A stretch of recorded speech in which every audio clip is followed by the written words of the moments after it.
It's 1998 and it's my first day on set playing the leading role in the Alan Parker directed movie Angela's Ashes. I'm exceptionally nervous. There's about 200 cast and crew around me and I'm about to shoot my first scenes. On the outside, I'm holding it all together, smiling and chatting away with another actor. But inside my stomach is churning and I'm full of butterflies.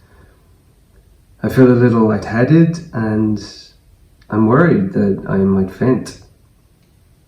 And then it happens. Suddenly I feel like I can't breathe and I become overwhelmed with a feeling of wanting to cry, to escape, to run away, to be anywhere else. I scream at myself, "Don't mess this up, you'll be fired before you even begin."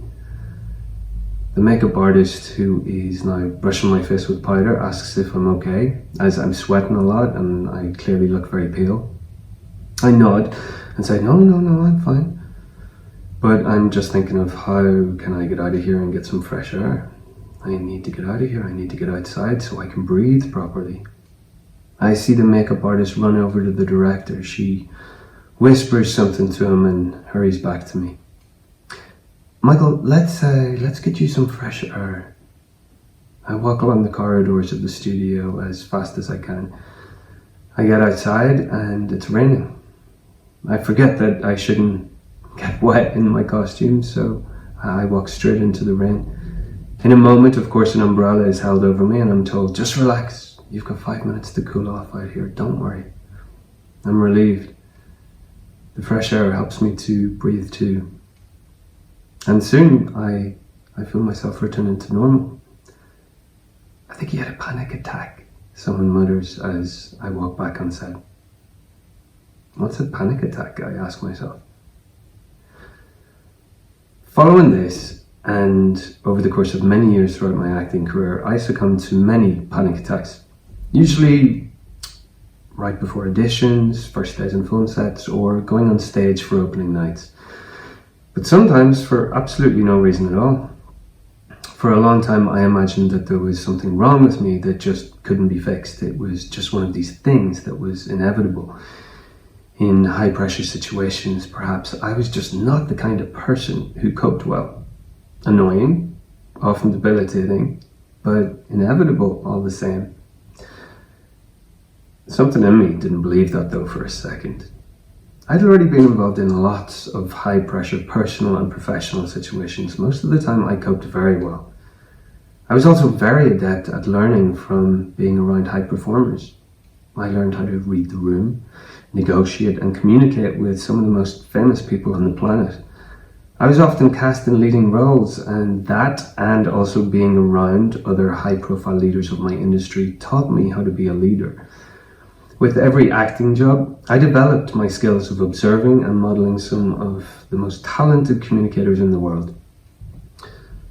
But every so often when speaking or performing under pressure, it felt like a lottery. Will I get through the show? Stroke interview, stroke audition, stroke speech, stroke difficult conversation, without bottling it. 6 years later, I'm on stage at the National Theatre in London. I'm performing a monologue in front of almost 2,000 people. It's going well. I feel connected to the audience. I look out and see attentive listeners. They seem to be hanging on every word. I feel like I have them in the palm of my hand. I'm fully in character. I get to midway through my speech.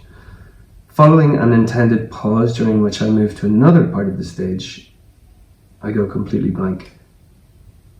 I have no idea what the next line is. I don't know what to say. I feel a rising heat in my body, trickles of sweat form on my brows as I run my hands through my hair in an attempt to distract the audience, I think, and by doing something, I feel this heavy sensation of being punched in the stomach. I want to throw up and my breath becomes very shallow. I quickly remove my jacket to try and cool down and turn up stage so the audience can't see my terrified expression. I feel invaded by the audience, like I'm being watched as I melt into the ground. I want it to stop. I want them to stop looking at me. Perhaps I should get off the stage. I stick it out. The whole thing lasts 20 seconds or so, but it feels like a lifetime before the words finally appear in the back of my mind.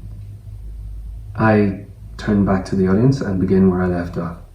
I'm not sure how, but I get through the rest of the evening. Leaving the stage door that night, I'm determined to do something about this. I begin to study everything I can about the workings of the mind.